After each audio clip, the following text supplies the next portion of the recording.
susunod na programa ay rated PG.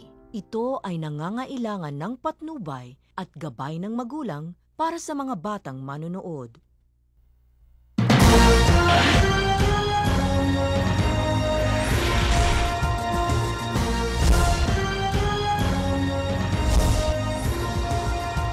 Nagmumula sa Philippine Information Agency, Philippines News Agency, Philippine Broadcasting Service, Radyo ng Bayan, IBC, at Telebisyon ng Bayan. Narito ang Radyo Vision.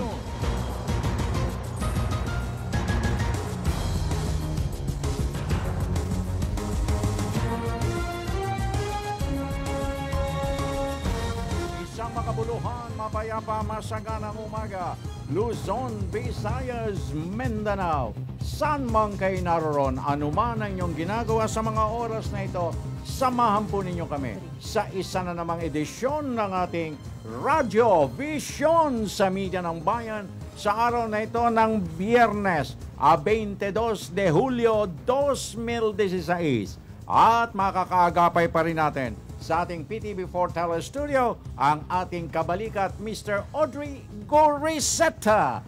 Mr. Audrey, good Friday morning. At dito naman sa ating Radyo ng Bayan Studio, ang wala pa rin kakupas-kupas na luningning ng Antipolo City, my co-anchor lady, the girl with a dimple in every smile, Miss Zarina La Porcelana as Lozuegro. Miss La Porcelana, good morning. Hello, good morning, El Guapito, Ka Francis Cancino. Magandang umaga. Gumagante. Yes, Okay. alam mo, gusto ko yung jacket mo talaga eh. Parang yung kay Michael Jackson sa Thriller. Hindi, pagkatapos nito, pahihiram ko siya. Ayoko nga, hindi sige. kasha. Okay, Anyway, good morning din po sa ating mga tagapakinig at nanonood ngayong umaga dito sa Radyo Vision. Sa loob po ng isang oras, samahan nyo kami pag-usapan na may init na issue dito sa ating bansa. Live po kaming napapanood ngayon sa PTV4 at IBC 13. Live streaming naman po sa www.ptvnews.ph at maaari nyo rin pong i-download ang aming PBS Radio app o PBS Rap sa inyong mga app store. At kung gusto nyo naman po na makilahok sa aming talakayan at pagbati, maaari po kayo mag-text sa 0922-358-2679. Okay, at ang inyo naman pong kagapay, Francis Cancino. Nag-aanyaya, sama-sama tayo till 7 o'clock in the morning sa kabuuan ng ating weekend presentation. Kalakip na rin ang pagpapakawala natin ng malawakang paglilingkod na pambayan. Of course, ang paghimay natin sa ilang mainit na isyong nakaguhit sa ilang nating mga pahayagang pangumaga. Asan na yung mga pahayagan? Nawawala. At ang ating talakayan sa ating hapag ng talastasan, napapanahong usapin din. At siyempre, sa kapakanan ng ating DZRB, Radyo ng Bayan, 738 on your dial. Kami po ay matutupad nyo sa ng 33 pilan ng Philippine Broadcasting Service, Radyo ng Bayan, Luzon, Visayas at Mindanao. Worldwide sa pamag-streaming. Siyempre sa mga texters, naku po, Santa Maria Magdalena Elementary School. Huwag niyong kalimutan, please lang, ang inyong mga pangalan at addresses. In fairness, baka hindi mabasa ni La Porcelana ang inyong mga mensaheng walang pangalan at address. And please, keep it short, simple. Other beautiful presentations, Rarina. Good morning, Ka Francis. Biyernes na naman. Yes, so ang bilis ng panahon, ano? Sobrang bilis ang tigatik na mga oras. Kapit hapon with matching kulog and kidlat kahapon. Hindi ba? Correct. At masamang panahon talaga. Kinulantang na naman tayo ng mga Umulan na dagundo. naman, oo. Grabe.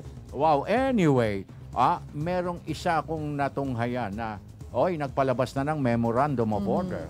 Ang kagalang-galang Pangulong Rodrigo Duterte. Ang kanyang Memorandum of Order, please, wag nyo kong tatawaging Your Excellency. Ayaw niya. Basta't address me, President Rodrigo Roa Duterte. And that's all. Actually, part yun ng protocol na ang tawag sa President is His Excellency or Honorable. Hindi. Pero dahil honorable is mas mababa.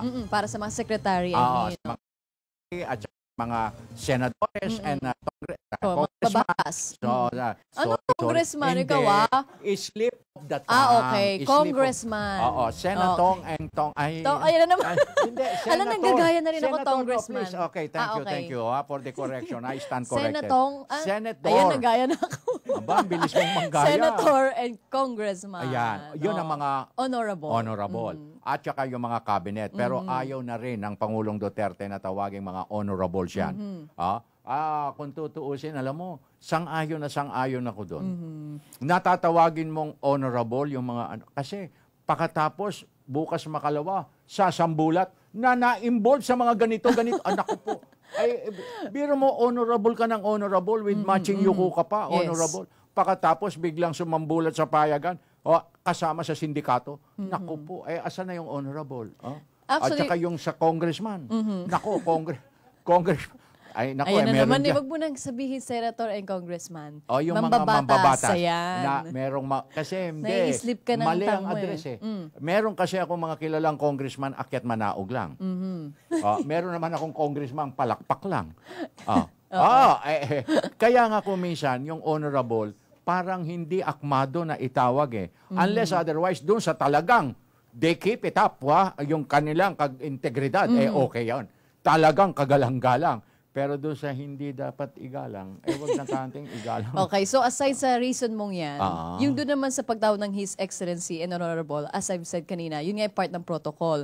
Pero dahil ayaw nga ng ating mahal na Pangulo, parang nagpapakita ng pagiging humble niya. Simple. Diba? Simple lang. Yun ang sinasabing, kumbaga, yung pagiging humble mo, no? Yung, ano yan bihira ang taong ganon nagpapakumbaba. Bihira yun. Siguro pakiramdam niya parang pag ganon ang tawag masyadong malayo siya, no? Highest position of the land. Yes. At saka siya ang ama ng republika. Ayaw niya magpatawag. Alam mo kasi sa mga pare, sa mga papa, sa papa, His Holiness. Sa mga arsobispo, sa mga kardinal, His Eminence. Siyempre sa presidente, Your Excellency. Parang talagang akmado yung mga katagang yan Pero ayaw niya. Kaya wag mong pipilitin. Ayaw niya. Okay. Samantala. Teka, may tatanong ko sa'yo. Ano? Alam ba kahapon, di pala natin tinrivia. July 21. Nangyari yung Miss Universe dito sa Pilipinas for the first time. July 21, 1974. 74. Oo, tapos ngayon dala-dala ni Miss Pia Wurtzbach or Miss Universe Pia Wurtzbach na gusto niyang dito ulit ganapin yung Miss Universe. And they are working Kung ikaw it out. tatanungin, They are saan? working it out. Kung Well, ikaw of course. tatanungin, sa akin? Dito? saan mo gusto?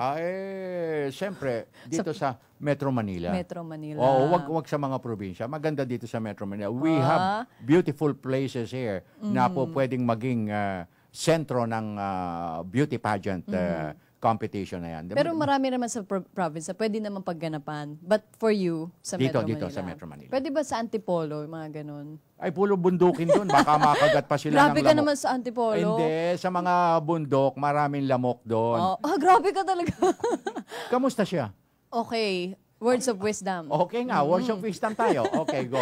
Okay na. Ang words of wisdom may pong Friday morning. Ayan maganda yan. Dahan-dahan True charity means returning good for evil always. Ayan. Sa Tagalog, ang tunay na pag-ibig sa kapwa-tao ay laging paggawa ng kabutihan sa kabila ng kasamaan mo. Mula kay Mary Mazzarello. Okay, maraming salamat, Aling Mary.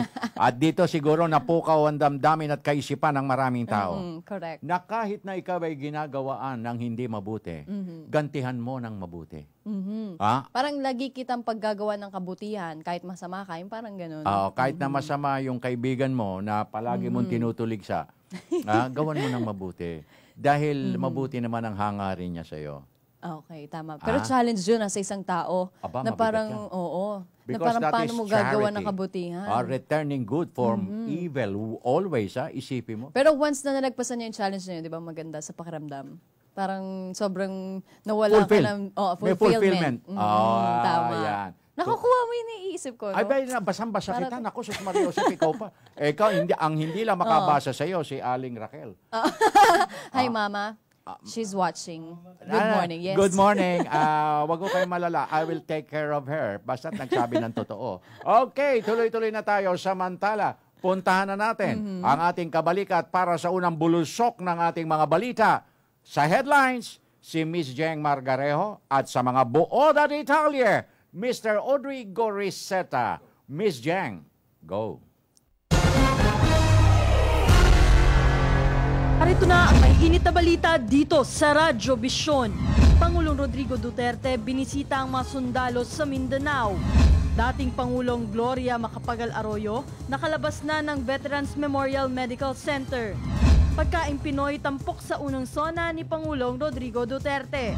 At exhibit kaugnay sa pagdiriwang ng Disability and Prevention Month inilunsad sa Malacanang. Magandang umaga Luzon, Visayas at Mindanao. Nagtungo si Pangulong Rodrigo Duterte sa Zamboanga City kahapon. Ito'y upang simula ng kanyang tour sa mga military base sa Mindanao. Agad naman nagtungo ang Pangulo sa Basilan para makipagpulong sa mga opisyal ng Armed Forces of the Philippines, Philippine National Police at maging sa mga local executive. Pagkatapos noon ay bumalik sa West Mincom si Pangulong Duterte at nagsalita sa harap ng mga sundalo doon.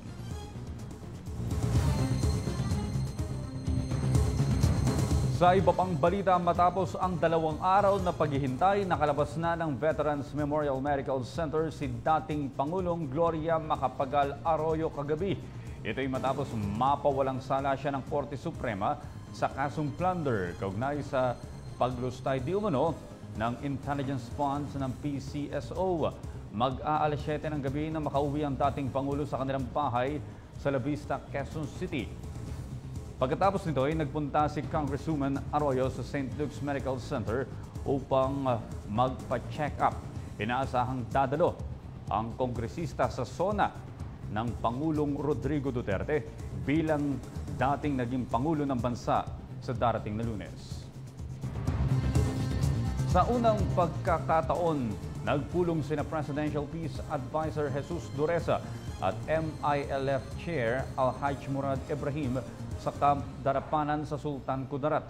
Dito ay tiniyak ni Dureza na ipagpapatuloy ng Administrasyong Duterte ang mga nasimulan ng hakbang kaugnay sa usaping pangkapayapaan sa pagitan ng gobyerno at ng MILF. Paliwanag ng kalihim, isang implementing team ang bubuuhin para talakayin ang pagpapatuloy ng pagpapatupad ng peace agreements, kabilang na ang mga napagkasunduang mekanismo. Ang naturang grupo ay bubuuhin ng 5 miyembro mula sa gobyerno at 5 naman mula sa Moro Islamic Liberation Front o MILF. Ipagpapatuloy rin naman ang pagkakaroon ng Bangsamoro Transition Committee. Posible manong tumaas ang bilang ng mga miyembro nito na magmumula sa MILF. Samantala, pinapurihan naman ni Murad ang pagsisikap ng Duterte administration na magkaroon ng kapayapaan sa Mindanao.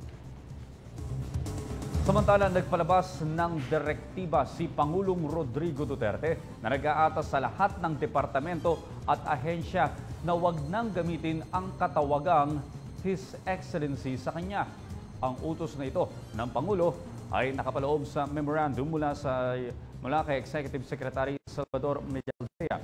Ayon sa memo, tatawagin ang Presidente bilang President Rodrigo Roma Duterte sa lahat ng opisyal na komunikasyon o pagtitipon. Bahagi rin ng memo ang direktiba ng Pangulo sa pag-address sa mga cabinet officials. Hindi na sila tatawaging honorable sa lahat ng opisyal na komunikasyon na isusumite sa Office of the President. Sa halip, sila tatawaging Secretary. Samantala, binati ni Senate President Franklin Drilon si Pangulong Rodrigo Duterte sa mataas na tiwalang nakuha nito sa taong bayan. Umaasa naman ang isang propesor na hindi isasawalang bahala ng Pangulo ang hiling ng taong bayan na unahin ang pagpapalago sa ekonomiya ng bansa na siya ring mararamdaman ng mga ordinaryong mamamayan. May report si Joy Gumatay. Binati ng 16th Congress Senate President na si Senador Franklin Drilon si Pangulong Duterte dahil sa isa na namang makasaysayang datos na naitala patungkol sa kanya. Ayon kasi sa Pulse Asia Survey, 9 sa kada 10 Pilipino ang nagtitiwala sa kanyang kakayanan bilang pinakamataas na tagapamuno ng bansa. Pumatak sa 91% ang kanyang trust rating habang ang pangalawang pangulo naman na si Leni Robredo ay nakakuha ng 62%. Ayon kay Associate Professor Ebenezer Florano ng Universidad ng Pilipinas, malaking pagsubok na maituturing ang mataas na datos na ito, gayong malaking porsyento ng naniniwala kay Duterte at Robredo ay kabilang sa pinakamahihirap na populasyon sa bansa. It's always a challenge to maintain that trust because along the way, 6 years, you will make popular and unpopular decisions and cumulative yan. Maaring dumamis mas marami ang magagalit sa iyo because their interest will be affected. So the challenge is paano mo sasabihin sa mga mamamayan na tama ang decision mo at mapapanatili mo silang naniniwala sa iyo. Hindi naman nagtaka si Associate Professor Florano na ang pagpapatatag ng ating ekonomiya ang nanguna sa issue na nais ipaprioridad ng taong bayan sa ating bagong presidente. Ito ay kahit pabukal si Pangulong Duterte na krimen at federalismo ang nais tutukan ng kasalukuyang administrasyon. May nagsasabi naman that if you get rid of crime, lessen or siguro reduce the incidence of crime, baka naman economic development will come naturally. Pero I still don't buy that idea. Somebody has to look at the economic development, take care of the economic development of this country. Inaasahan naman ni Associate Professor Florano na dahil makamasa si Pangulong Duterte, hindi niya isasawalang bahala ang hiling ng taong bayang pag-ibayuhin ang mga inisyatiba upang madama ng mga mahihirap ang benepisyong dulot ng ating lumalagong ekonomiya. Hiling na raw ay makapaglatag ng konkretong plano si Pangulong Duterte patungkol rito, lalo na sa kauna-una ang State of the Nation address nito sa darating na Lunes. Inikaya ito ang taong bayan na tutukan ang makasayang pangyayaring ito at magiging sa tugon sa mga planong ibabahagi ng Pangulo tungo sa pagkamit ng ipinangako niyang pagbabago. Tayo, makinig, tingnan natin kung ano ang pagtatayo assessment ng Pangulo sa ating kalagayan, sa ekonomiya, sa politika, sa crime, natin kung ano ang sasabihing bisyon o ano nakikita ng presidente kung saan tayo pupunta. Para sa PTV News, Joy Gumatay. Asahan na ang malaking pagbabago mula sa nakaugalian sa unang State of the Nation address ni Pangulong Rodrigo Duterte sa darating na Lunes. Ayon kay House Deputy Secretary General Artemio Adasa, wala nang welcoming committee at tanging mga lider ng Kamara, Senado at majority leaders ng dalawang kapulungan ang sasalubong sa Pangulo. Inalis na rin ang reception line kung saan ginagawa ang pagbati ng Pangulo sa mga mambabatas at posibleng tumagal lamang ng kalahating oras ang SONA. Bagamat may red carpet pa rin, mas magiging simple naman ang mga kasuotan ng mga dadalo. Magiging tampok sa menu para sa kauna-unahang State of the Nation address ni Pangulong Rodrigo Duterte ang mga pagkaing Pinoy. Isang merienda buffet ang ihahandog para sa may 800 tao na dadalo sa SONA. Ilan sa mga pagkaing ihahanda ay pandesal with kesong puti at beef steak, fried lumpiang ubod, empanaditas, munggo soup at smoked fish with alokbati. At yan po naman ang aming mga nakalap na balita at impormasyon para sa Radyo Vision. Ako po si Audrey Goriseta. Balik muna sa inyo, Ka Francis at Maraming salamat, Audrey Goriseta. Okay, tuloy-tuloy na tayo mga kaibigan. Samantala, buksan natin ang ating aparador ng Message Center. Ibang klase talaga ang ating presidente. Ngayon, sa Unity President, biro mo, pati demonstrators, supportive sa kanya at halos lahat ng rebel groups makakausap niya. Mula kay Jay ng Bacolod City. Thank you. Good morning. Maganda ang reporting nyo. Very professional and fresh. Sana ang Pilipinas ay tulad nyo na walang politikahan at ratings game. Fresh news, fresh service mula kay Arthur ng Metro Manila. Salamat po sa inyong pagtitiwala. Good morning, ma'am and sir. Palagi kaming nanonood sa inyong programa, Blast and Consing, Katipay ng Dalahican, Samboan, Cebu. Salamat po. Good morning, sir, ma'am. Greet na si Nel dito sa Tipoco. Si Ramon ito ng Puerto Princesa City, Palawan. Thank you very much. Good AM, sir, ma'am. Greet ko lang lahat na ang galing-galing ng istasyon nyo at congratulations sa ating mahal na Pangulo, Weng ng Hulo, Sulu. Good AM, Radio Vision. Pakibati po ng magandang morning. ang aking magandang misis na si Norly Gerong. Greet from her husband, Lito of Maslog, Leyte, Southern Leyte. And good morning po sa inyo, ma'am and sir. Pagpalain po kayo ng Panginoon. Ang ganda talaga ng programa nyo, Sammy de la Cruz ng Titay Zamboanga, Sibugay. Ito naman po Salamat mula po. sa aking cabinet. Good morning, Ka Francis and Ma'am Zarina. Pakibati ng Happy Fiesta ang mga anak ko na sina Aldred, Aliana, Biboy at Mrs. ko na si Beverly De Feo mula kay Ramil De Feo ng Alabat, Quezon. Happy Fiesta po sa inyo dyan. Ito, maayong buntag sa tanan mula kay Bernard De Llosa ng Tagum City. Good morning, Ma'am Sir. Happy viewing sa aking mga kids na sina Mark, Mia, and Royal and Joy from Mama Nits and Papa Roy Escaner of Banate, Malungon. Maraming salamat po. Magandang umaga po, Ma'am Zarina at Sir Francis. Mark Esperanza po ito ng Bulacan. Pwede po bang pakibati ang Esperanza family, Villanueva, Lamsen at Season family sa Lingayen, Pangasinan? Maraming salamat po. Araw-araw po kaming nanonood sa inyo tuwing umaga. God bless po. Maraming salamat po. Okay, 22 minutos, 44 segundos. Makalipas ang alas 6, maganda ito nagpahabol ng isang words of wisdom. You can do what I cannot do. I can do what you cannot do. Together we can do greater things. Mula kay Mother Teresa. Padala ito ni Jed Maderaso ng Maynila. Good morning Totoo po. nga naman yan. Meron kang nagagawang hindi ko kaya. Meron akong kayang gawin na hindi mo ko kaya. Pagsamahin natin yung kakayahan natin at Magagawa maging natin maganda. lahat. Okay. Tuloy-tuloy na tayo at pakawalan na natin ang ating unang sigwada ng Provincial Roundup. Bayan Patrol Report! Unahin na natin, Ka Francis, ang Butuan Radyo ng Bayan kasama si Malu Apego. Mayad na hinaad, Malu, konektado ka. Medyo na hinaat din kasamang Sharina. Umaabot sa halos kalahating milyong pisong halaga ng mga tinatawag na non-conforming goods o mga produkto na hindi dumaan sa product standard testing na nakumpiska ng Department of Trade and Industry dito sa lungsod ng Butuan at Agusan del Norte ang winasak dito sa Butuan alinsunod sa isinasaad ng batas. Sa operasyon na pinangunahan ng Department of Trade and Industry at sinaksihan naman ng Consumer Group Butuan ng Konsumador, mga media at barangay government, hiniwa gamit ang chainsaw ang mga plywood na nagkakahalaga ng lampas 150,000 piso. Ginunting-gunting naman ang lampas 200,000 pisong halaga ng mga Christmas lights at sinira gamit ang palakol. Ang iba pang mga produkto tulad ng mga rice cookers, mga DVDs, mga electric fans, monoblock chairs, mga electrical products at iba pa. Ayon kay Department of Trade and Industry, Agusan del Norte Consumer Welfare Division Chief Mr. Win Palma, ang nasabing mga produkto ay winasak upang hindi na ito maibenta pa at magdudulot lamang ng kapahamakan sa publiko.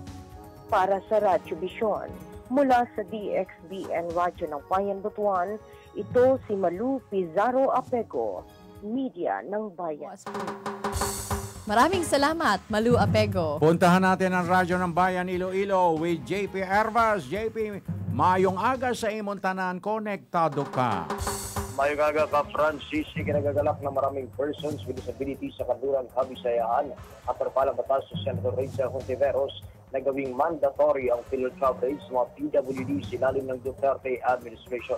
Ayon kay Dolores Laudinorio, ang sectoral representative ng mga person with disabilities ng Rayos sa ISA National Anti-Poverty Commission, kung magiging batas sa Senate Bill 214, higit sa 40,000 PWD sa rehiyon ang makikinabang.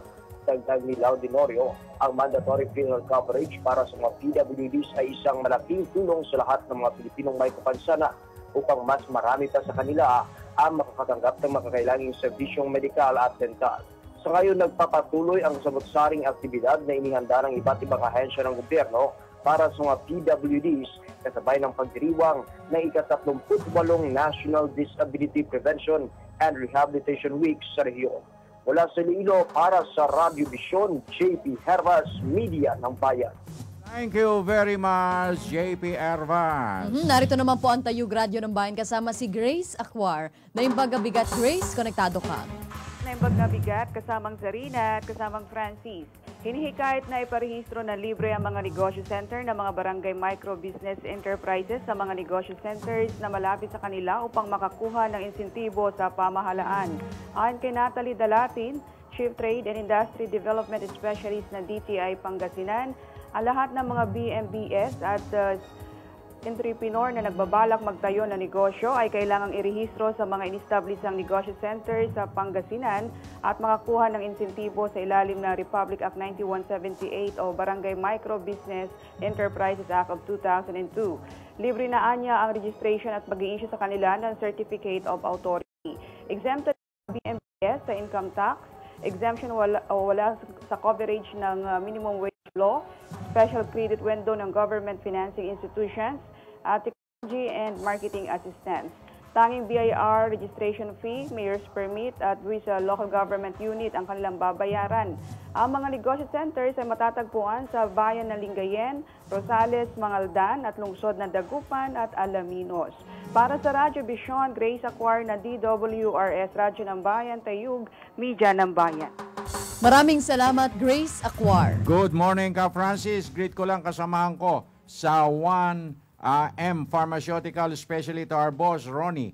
God bless po sa inyo from Alex of Digos City. Thank you. Salam and good AM, Ka Francis and Ma'am Sarina. I just want to greet to all the people of Sulu ng Assalamualaikum and also our kapitbahay like Musab, Michael Cholo Dagul, Parson Pazri, Butig Kulot from June Hamid of Martires, Holo Sulu. Thank you. Good AM, Charina and Pogi, Sir Francis. Thank you. From Paragas family ng Zamboanga del Sur. Muchísimas gracias. Good AM, Sir, Madam. Sana po bigyan ng pansin ni Pangulong Duterte ang mga senior citizen na pagdating ng 60 years old, kasali na sa buwan ng allowance. Salam at po, Lydia po ng Baguio. God bless po. And finally, good morning po, Ka Francis. Babatiin ko lang si Bukang na laging nakikinig sa inyo from Ronnie of Angeles City. Thanks po, lalo na kay Ma'am Serena. Thank you. Ito naman po, good morning Ma'am Serena, Sir Francis. Mabuhay po ang show nyo. Halos lahat dito sa Hillside Subdivision, Davao City. Kayo ang pinapanood namin araw-araw. Salamat po. Mula kay Neil Ano. Good morning, Ma'am, Sir. Greet lang si Elmer Sustitudo. Nakapasa ng teacher board mula sa Calbayog City from Jerome Centino, Joey Sustitudo, Kaglanipaw, Northern Samar. Maraming salamat. Congratulations. Good morning po, Ka Francis. Babating ko lang po si Bukang na laging nakikinig sa inyo. Ayun from na yun. Ronnie of Angeles. And naragsag abigat, kada kayo kakabsat iwa po, Ka Francis. Customer. And Ma'am Zarina. Bati naman po ang Cisco birthday ngayon, Melanie Flores. It's me, retired BFE, DILG Roger Flores ng Ilocos, Slovakia. Maraming salamat po. Okay, tuloy-tuloy na tayo at narito na ang ating bukas na ang hapag ng talastasan. Ipakilala mo na ang ating panauhin, Nazarena. Kasama po natin ngayon, Ka Francis, live dito sa studio, si Mr. Alan Taule, Division Chief ng IRAD, Science and Tech Info Institute. Ang magiging topic po natin ay ang NSTW, or mula sa Bikutan Science Community Celebration. Alright? Okay, magandang let's umaga welcome. po, Sir Taule. Magandang umaga po, Sir Francis and Ma'am Sharina. At salamat naman, Mr. Alan. Napasyalan mo ang ating radyo dito sa Media ng Bayan para dito mo itatag ngayon ang mga magaganap at aasahan ng sambayanan sa darating na Monday, July 25, kasabay ng sona ng ating Pangulong Duterte. Itong unang araw ng National Science and Technology Week celebration. Yes, sir. Sige, go ahead, Mr. Alan. Well, ang aming pinakamalaking celebration sa Department of Science and Technology ay itong parating na National Science and Technology Week. Ito po ay itinakda sa bisa ng Proclamation Order 169, inilabas noong 1993 na nagtatakda na kada ikatlong linggo ng buwan ng Hulyo, pinagdiriwang ang National Science and Technology Week. Okay. Ang National Science and Technology Week, dito po namin pinamamahagi sa madla o sa mga constituents natin ang ating mga naging accomplishments at saka mga pinakamalalaking achievements sa larangan ng agham at teknolohiya. So maraming darating dito at maraming mga events, activities na para sa publiko. Saan ang pinaka-main venue? Sapagkat alam ko na maaaring merong mga iba't ibang lugar na kasabay na pagdiriwang. Pero ang pinaka-main venue ng ating NSTW. Actually, Kuya Francis, nung araw po, pinagdiriwang natin ang NSTW sa isang lugar lang. But sa taong ito, naging desisyon po namin na gawin ito sa 4 na science communities. Okay. Ang 4 na science communities, meron sa Bikutan, meron sa Manila, na gagawin sa MOA. Okay. Meron po sa Quezon City na gagawin lang dyan sa Pag-asa. Okay. At meron din po sa Los Baños, doon po gagawin sa may Picard. Picard Los Baños. And also, pinagdiriwang ito natin sa mga regional offices ng DOST. Pero yung pinaka venue for the opening ceremonies gagawin po sa loob ng Bikutan Science Community. Doon mo po mismo sa sa FNRIs or sa Food and Nutrition Research Institute Theater. Wow. So, Okay. 5-day event po ito, 5 araw po ito. Mula Please give us- July 25 hanggang 29. Pero pwede humingi kami ng idea kung ano yung mga activities na maaaring maganap sa loob ng 5 araw na NSTW. Sa LSTW, ang gagawin po natin is that parang gagawin itong town fiesta. Ibig sabihin, lahat ng mga ahensya mag-hold ng open house. Okay. So, ang mga bisita natin ay pwedeng pumunta, dumalaw sa aming mga institutes para tingnan yung aming mga display. So, meron pa kami mga booths sa aming mga ahensya.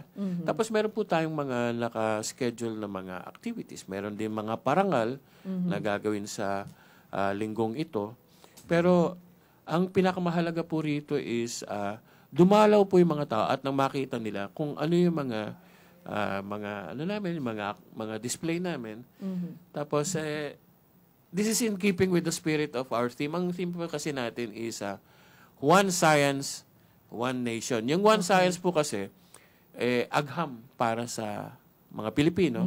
Tapos One Nation kasi pinagdiriwang ito ng mga science communities at saka mga regional offices as one. Sa buong bansa. Sa buong bansa po ito. Ayun. Okay. Now, ang lahat ng mga kababayan nating interesado na pumunta dyan sa alinmang mga science community venues na yan, welcome sila at libre naman. Libre naman po. Ayun. Meron pong mga events na by invitation only kasi talagang mga piling mga scientifico at saka mga panauhin ang pupunta rito. Pero for the most part, itong pagdiriwang natin sa NSTW is open to the public. Mag-register lang po. Ayun. Now, Mr. Alan, ang gusto kong malaman dito kasi alam ko na ang Department of Science and Technology naka-tie up yan sa ating iba pang mga ahensya ng pamahalaan, particular na ang Department of Agriculture. Opo. At ako'y naniniwala na sa selebrasyong ito, ma-showcase ng DOST yung mga science breakthrough and development ng para sa agrikultura na magiging kapakipakinabang para makamit na natin yung food sufficiency. Maganda po't nabanggit ninyo yan. Dahil nabanggit ninyo ang agrikultura, yun po ang forte ng Los Baños Science Community. Yun. Kaya kung maaari po, kung gusto nyo pong makita kung ano yung mga breakthroughs natin sa agriculture, sumadya lang po muna tayo sa Los Baños, sa Picard. Picard. Opo, sa Picard po. Ayan, okay. So aside from agriculture, ano pa po ba yung makikita namin doon? Okay, so ang pagkahati-hati namin dito is sa Bikutan Science Community, ito yung industry. Okay. Industry, tapos energy, no? I think sa Quezon City, ito yung environment and weather. Sa Manila, na gagawin sa MOA, ito yung health sciences. At gaya ng nabanggit ko, sa agrikultura sa Los Baños po. Naku, kailangan pala ikutin mo kung lahat ng Opo, gusto mong makita. Opo. Sa May ibang 5 field araw na po yun. tayo para ikutin lahat yan. Marami kang pagkakataon. Oo, marami. Okay. May tanong dito mula kay Raymond ng Cubao. Makakakita po ba kami ng mga bagong imbensyon ng siyentista natin dyan sa open house? Oh, maganda po yung nabanggit ninyo. Meron po kami mga research and development institutes sa DOST. Now, doon po sa mga research and research and development institutes, makikita po natin yung mga latest na mga imbensyon ng mga scientists natin. Ang gusto ko lang malaman, Department of Science and Technology, kagawaran ng siyensya at teknolohiya. Gaano pa ba karami ang ating mga siyentista sa bansa? Ay mabuti po na unti-unti nating nababawi ito dahil meron po tayo mga advanced science and technology, human resource development. So, nagtitrain po tayo nagbibigay po tayo ng mga scholarships at nagbibigay po tayo ng mga fellowships sa ating mga scientists. At masasabi ko po na medyo malalim-lalim ang balon. Kumbaga, as far as yung securing the numbers of future science and technologies natin sa bansa, marami po. Medyo maganda naman po ang nangyayari ngayon dahil nare-retain na natin ang ating mga scientists. Although talagang when it comes to global economics, kumbaga, minsan mahirap na kalaban yun. Pero we try to create an environment that would retain our precious S&T personnel. Kasi mahirap po mag-train. Totoo yun. Tapos mahirap po mag-train. Napakadaling i-pirate. Oo. Yun ang problema natin Kasi if they are looking for a more greener pasture, definitely, kung may mga offer outside of the country, definitely, they will grab the opportunity. No? Biro mo, tagal mong ititrain dito. Pag dalubhasa na, biglang o-offera ng malaki sa ibang bansa. Naku po. Mabuti naman po at medyo nakakabawi-bawi na tayo sa mga benepisyo na binibigay natin. Okay. Yun yung makakapagpa-stay sa kanila. Yes. Tsaka maganda ngayon, pabata ng pabatay na hilig sa agham at teknolohiya. So yung mga yun, mas madali nang ititrain, lalo na kung may tulong mula sa government side natin. Hindi, suporta talagang kailangan dyan, hindi ba? Mr. Alan. Sa ngayon katulad ni Zarina, sa mga edad na katulad niyan, sa mga edad na katulad niyan, ewan ko ba't hindi nagkahilig sa siyensya at teknolohiya itong si Zarina. Pwede ito masyadong creative at malikot ang isip nitong batang ito Naku, yan ang kailangan natin. Yun, malilikot. Pero marunong ako magkumpone, mga ganun. Ano naman ang kumpuni mo? Yung sa cellphone, mga ganun lang. Okay, tama na. Pwedeng i-develop ito. Huwag na baka ikasira ng DOST. Okay na yung mga bata. May tanong pa tayo dito, Zarina. Ito po, pwede po bang dumalo ang mga negosyante sa NSTW para makakuha ng pwedeng i-develop ng mga produkto or pwede ring suportahan nila mismo? Ay, pwede po. In fact, marami sa ating mga activities or events na gagawin sa ating NSTW ay meron tayong mga investors fora. Meron tayong mga forum na gagawin para ipakilala ang mga latest na mga innovations in the hope na ma-commercialize ito. At sino po ba ang magko-commercialize? Hindi po ba mga investors at saka mga negosyante? Kaya po, ayun, tingnan lang po natin ang complete event schedule sa ating website sa www.nw.dost.gov.ph at pakitingin na rin po sa aming mga Facebook and social media sites. Alam mo, kailangan ng private sector talaga dyan. Yes. Kailangan natin, lalo na doon sa pagdating ng manufacturing ng mga mekanismo na bagong tuklas. Kung yan iimportahin mo pa sa ibang bansa, napakamahal. So kung merong mga fabricators dito na tie-up tayo, Mr. Alan, mas magiging magaan para sa ating mga pangangailangan. Actually, ito na po ang parang bagong direksyon ng ng DOST. Ang gusto po namin sana is kung ano man yung mga naging bunga ng mga publicly funded research and development projects ay i-commercialize.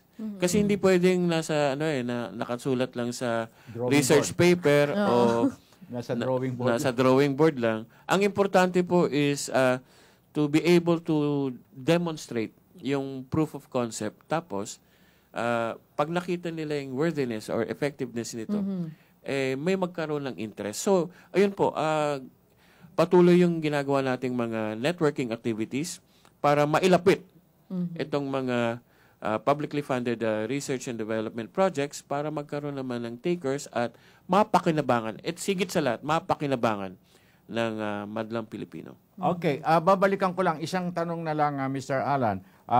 Dito pa rin nakasentro sa agrikultura sapagkat alam naman natin na ang Pilipinas is an agricultural archipelago.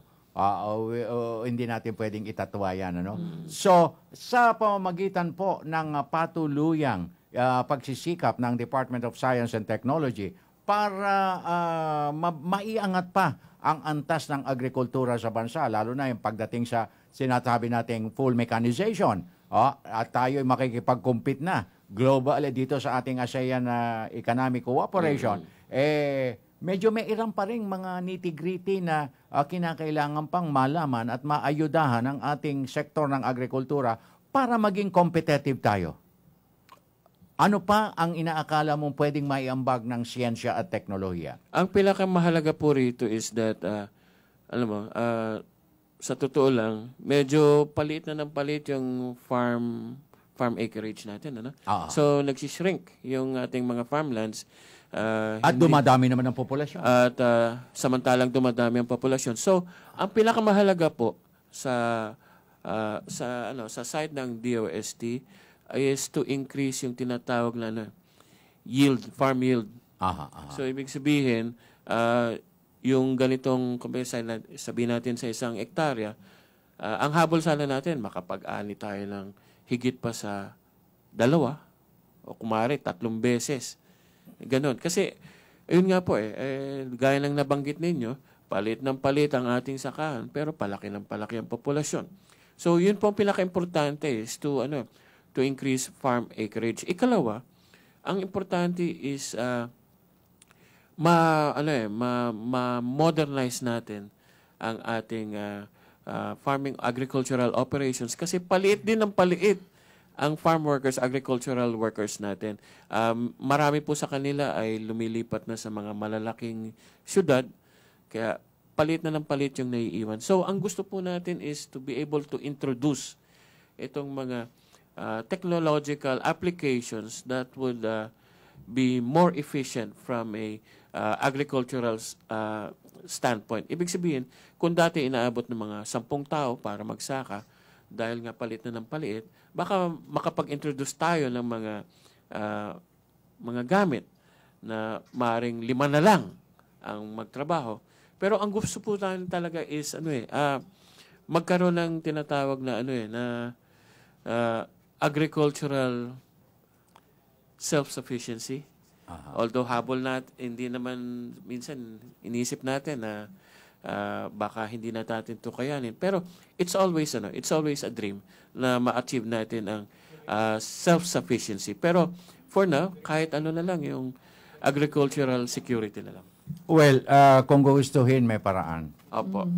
Tuloy-tuloy po ang pagsikap ng DOST through PICARD. Ayan. At saka, alam mo, nagpapasalamat ang ating mga kamagsasaka at kamanging isda na dahilan dyan sa inyong continuing research and development na yan na matatagumpay, na naipararating kagad, na ibabahagi kagad sa kanila, napakalaking tulong at nai-inspire sila sapagkat alam nila na hindi sila nabibehind kung ikukumpara sa mga kamagsasaka natin, sa mga ASEAN neighbor countries natin.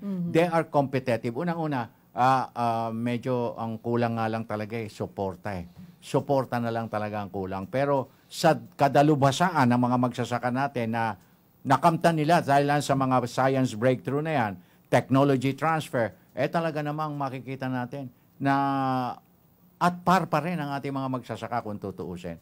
Itong kapitbahay natin, sa atin lang natuto. Pero, tinan mo ngayon. Sila yung maunlad. Sila maunlad. Bakit? Kasi, matindi ang suporta sa kanila. Yun na lang ang medyo, kaya nandiyan naman ang DOST. Hindi nila pababayaan ang sektor ng agrikultura. Hindi ba, Mr. Alan? Ang aming pinakamalaking tulong ay bigay ng bagong kaalaman, bagong teknolohiya para makatulong sa ating mga magsasaka. Okay. Sir, open to all ages naman po itong week na to, itong NSTW. Opo, come one, come all. Tsaka may nagtanong lang, may nakikinig sa ating bata ka, Francis. Nagtatanong daw yung daughter ni Joy ng Leyte kung ano daw po yung health science. Ang health science, Ang cute niya, no? pag health science, andito po yung pharmaceuticals, andito po yung, sabihin na natin, meron tayong mga, yung mga biotechnology, yung, pharmaceuticals, chemistry, chemical engineering, ando po, na kasi hindi natin pwede sabihin na ito pang health science. Kasi ang takbo ng agham ngayon, nagko-combine yung mga iba't ibang disciplines para makalikha ng application para sa ganitong larangan. So, maaaring ito sa health science, medyo, minsan kinakailangan pa ito ng mga engineering applications, di ba? Oh, okay. Siguro mag-iikot tong batang to. Interesado sa yung kit niya. Health science, Isipin mo, of all respect, health science. Yung naitanong niya. Kasi po ang sa agham ngayon, kumbaga parang ang operative term dito yung tinatawag na interdisciplinary. Ibig sabihin naghahalo-halo yung mga iba-ibang mga research fields para makalikha ng mga makabagong applications. Pero meron pa ba rin kayong open door para yung larangan ng yung mga gamot na mga herbals natin, yung mga katutubo nating mga panggamot dyan na isa sa tableta, na isa sa kapsula natin, napapakinabangan natin. Hindi yung mga branded drugs, kundi yung mga yung mga indigenous materials natin dito o resources na pwedeng gamiting mga gamot. Meron pa ba tayong ganyang patuluyang research? Ay, tuloy-tuloy po ito, Ka Francis. Kasi po, sa totoo lang, ang ginagawa po namin sa DOST through our Philippine Council for Health Research and Development, bale, yung mga anekdota lang ba na itong ganitong dahon nakakagamot sa ganitong karamdaman, okay, yung pagdurog ng ganitong mga buto, pag ininom natin, makakabuti sa katawan natin. Ang ginagawa po ng DOST is we try to look for the scientific basis for such claims. Tapos pag na-discover namin, talagang sinusuportahan namin. Kumbaga, kami yung nagbibigay, kami yung nagdi-discover ng scientific basis, or kung minsan, kung wala naman scientific basis, sinasabi po namin yung lack of scientific basis para sa mga ganyang mga... Kasi marami naman tayong mga halaman, marami tayong mga buto, na napakadami ng taglay na mga medicinal. At marami na po tayong na-discover na mga properties. Nako, ang dami.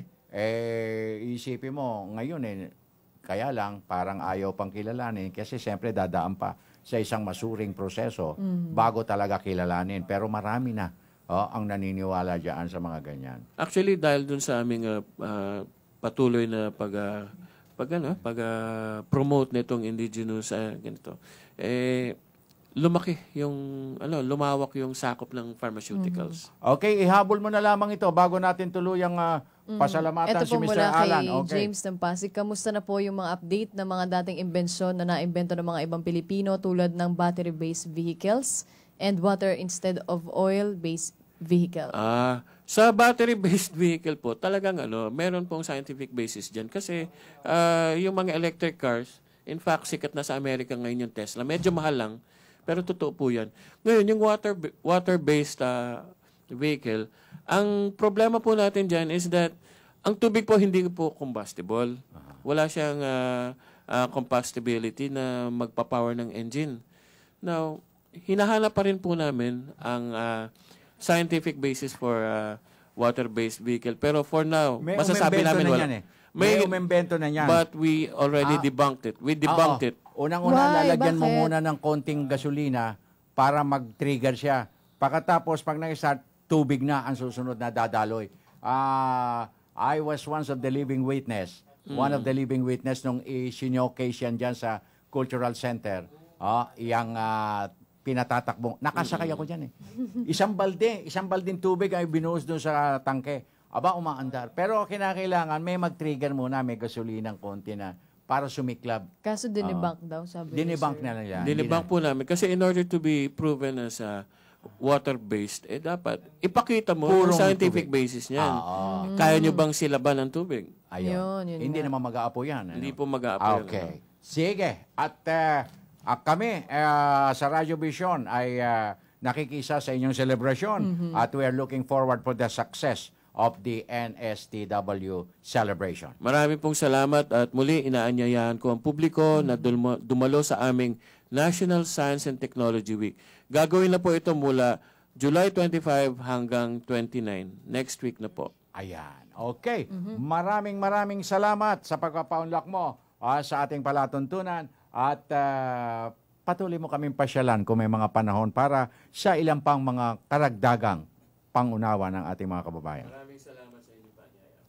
Okay. Tuloy-tuloy na tayo at puntahan na natin ang ikalawang sigwada ng ating Provincial Roundup. Narito na po ang Ilocos Sur Radio ng Bayan kasama si Omar Aquino. Magandang umaga, Omar. Konektado ka. Maraming salamat. Magandang umaga. Nagsasagawa ngayon ng Philippine National Police ng investigasyon kaugnay sa sunod-sunod na shooting incident sa lalawigan ng Ilocos Sur. Ito ay matapos maalarma sa halos araw-araw na kaso ng pagpatay mula sa iba't ibang bayan ng probinsya.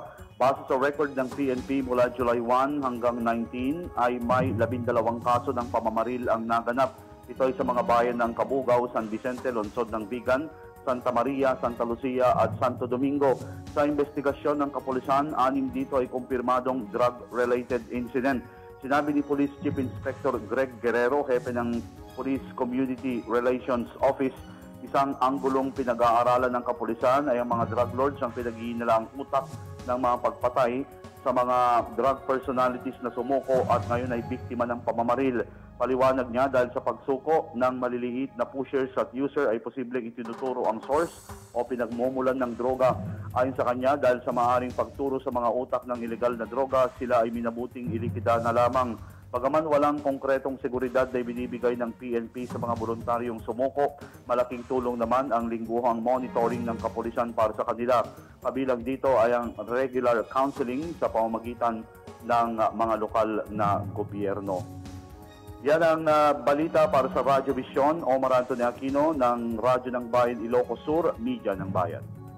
Salamat, Omar Aquino. Okay. At susunod naman po ang Siyempre. Verac Radyo ng Bayan kasama si Arlene Bagadyong. Magandang umaga, Arlene. Konektado ka. Magandang umaga. Bilang paghahanda sa pagbubukas ng 17th Congress sa Lunes, buong linggo namang nagsagawa ng serye ng konsultasyon si Catanduanes Congressman Cesar V. Sarmiento sa iba't ibang sektor dito sa Catanduanes. Nakipag-meeting siya sa DepEd, DPWH, barangay officials, NGO at kahapon ay nakipagpulong ito sa Catanduanes Association of Chiefs of Government Offices maging sa local media. Inalam ng kongresista ang issues and concerns ng mga ito na ayon sa kanya ay babaunin niya sa mababang kapulungan at magiging batayan ng kanyang inisyatibo sa Kongreso. Napahanga naman Sarmiento sa epektibong kampanya ng Administrasyong Duterte kontra illegal na droga sa buong bansa kung saan malaking bilang ng drug users ang sumuko maging dito sa Catanduanes. As of 6 a.m. today, 1,077 iniulot ng Catanduanes PNP Provincial Command na sumuko sa PNP mga drug users. Ikinagalak naman ng kongresista ang pagkakahirang ng kanyang kapatid na dating COMELEC Commissioner sa GRP panel na si Attorney Rene Sarmiento at dating PAGCOR President George Sarmiento sa DICT. Naniniwala si Sarmiento ng pagkakahirang sa kanyang mga kapatid sa bagong administrasyon, bagamat naglingkod ito sa ibang pwesto sa gobyerno sa nakalipas na administrasyon. It's what they know, whom you know, ayon kay Sarmiento. Para sa Radyo Telebisyon, Radyo Vision, Arlene Odal Bagadyong, Vera Catanduanes, ang media ng bayan. Salamat, Arlene Bagadyong. Ayon kay Germon, alamin na natin ang weather outlook for today mula sa... Mula po sa Pag-asa DOST, live via phone patch si Sir Alzar Aurelio para sa ating weather update today. Magandang umaga, Alzar. Konektado ka. Magandang umaga sa inyo lahat. Wala man tayo na monitor na low pressure area o bagyo. Inaasahan pa rin natin na mainit at maliwas sa panahon sa buong bansa ngayon at ganoon din sa weekend. Dahil sa epekto ng range ng high pressure area at hindi tayo naapektuhan ng habagat. Kaya inaasahan pa rin natin ng bahagya hanggang sa maulap na kalangitan. May mga pagulan tayo, kadalasan yan sa hapon o gabi. Ang agwat ng temperatura sa Metro Manila ay mula 25 hanggang 34 degrees Celsius. Ang ating Philippine Standard Time ay 6:55 ng umaga. Mula sa Pag-asa Weather Forecasting Center, ako po sa Alzar D. Aurelio. Alzar Aurelio ng Forecasting Center ng Pag-asa sa ating weather outlook on a weekend. Good day, pakibati naman po ng magandang umaga kay Don Caloy ng Nagasete. Good morning. Good morning, Ate Sarina. Ang ganda mo talaga. Pakigreet naman kami dito sa Del Rosario, Iriga City. Lalo na si Ante Benny.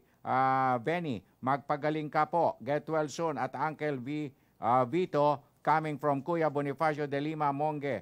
Thanks po. More power. Hi, good day po. Sana po mabanggit ni Pangulong Digong Duterte ang pagtaas ng pensyon ng mga retired AFP from retired Master Sergeant Basilio ng Fort Magsaysay, Palayan City. Baka sakali po. Okay, meron pang pahabol dyan. Ito po, good morning Ma'am Zarina, Sir Francis. Happy birthday kay Raul Martinez of Artiaga Street, Davao City from family of Body Excellence Shiatsu Clinic Davao at Jensen Branch. Maraming salamat po. Thank you. Ito, subukan kong basahin. Greet ko kuya sa nag-birthday nga si Mary Ann Sumalinog. Iyang birthday karon adlaw July 22. Ang nag-greet po si Rosemary Laplana, taga Concepcion Malitbog, Southern Leyte. Okay. Sana nabasa ko maayos. Ito na po. Good morning ka Francis og Charina. Si Fermin Mercader ni Villaba Leyte sa mapermahan ni Presidente Duterte ang dagdag pensyon sa SSS na 2,000. Good morning Macho Guapito, Lolo ka Francis. Nagbabasa lang ako Dinagdagan mo yan. Hindi, nagbabasa lang ako. Ulitin ko po, wait lang. Good morning, Macho Guapito, Lolo ka Francis. Bagay. Ma'am, ganda, Zarina. Thank you. Binabati namin po ang mga friends namin na sila Nati Pineda, Lynn De La Torre, Mama Liza Manuel at yung nakatutok sa TV4 mula kay Daddy Ellie and Mamu Mila ng San Carlos, San Luis, Pampanga, Maracal na. Salamat po. At saka yung kay Sir Richard, ito na. Good morning po. Pag-greet po si Dr. Rihelito Don Maningas and ni staff Lorena and Nida ng New Era Hospital. Maganda umaga po sa inyo dyan and happy viewing. Okay. La Porcelana. Yes, and with ito that, pa. Meron pa pong tayong condolence sa sister na si Liberty Osoyos Triviana, 47 years old. Yung body po niya ay nasa Diamond Village, Imus, Cavite. Ayun po. Okay, kapatid ni? Hindi, may sister ni Liberty. Norly Bernabe. Meron pang pabati kay Norly Bernabe. Ayun. From TOC. TOC. Okay. And with that, Serena. Gusto ko bang magpasalamat sa lahat ng mga nag-text, nakinig at nanood ngayong umaga dito sa Radyo Vision. Kung na-miss niyo po ang aming edisyon ngayong umaga, maaari po kayong mag-log on sa youtube.com. Muli, ako po, si Zarina Luzbuegro. At ang inyo pong kaagapay, Francis Cancino, sa ngalan ni Audrey Goriseta at ng Radyo Vision family. Nag-iwan na isang mapayapa, masagana at magandang umaga. Have a beautiful and blessed weekend ahead of us. God bless. Until next week, maraming salamat po.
Mga natatanging kwento't kaalaman na dapat mong mapakinggan. Mga sariwang balita't usapin na kailangan mong malaman. Kasama ang Morning Barkadahan. Gising na sa Bagong Morning. Good morning, Pilipinas! Lunes hanggang Biyernes, alas 7 ng umaga. Here in the Philippines, there are only two news sources. PTV News and the rest. Keep it here with the trusted news and information channel, PTV News. The newest on the road. The latest on the trend.